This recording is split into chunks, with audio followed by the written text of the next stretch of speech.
It's been nearly 2 months since the Oneida flooding disaster, and while the water is now gone, major questions remain about whether the levee that couldn't hold back this much water is strong enough and high enough for future storms. On how infrastructure recovers after hurricanes.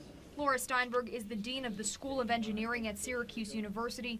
She's a disaster management expert and was teaching at Tulane University when Hurricane Katrina hit. What we've seen in Oneida is just a microcosm of what's going on in other parts of the country. When 17-foot-high waters came barreling into the city of Oneida back in June, it didn't take long for them to rush over the Oneida Levee, which only stands 11 feet high. The flooding caused erosion, which the city then patched with large rocks.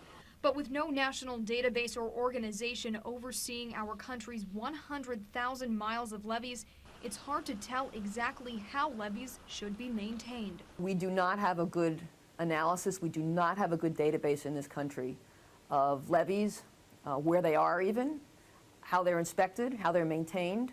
In Oneida, city engineer John Rauscher says the levee is maintained annually, with crews patching holes, sandbagging, and mowing as needed. But elsewhere, many levees fall by the wayside.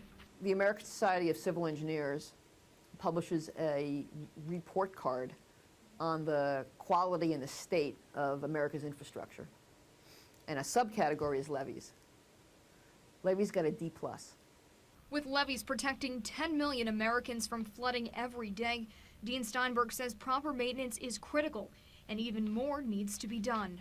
There are recommendations that have been sent to Congress for Congress to create a national levee safety program.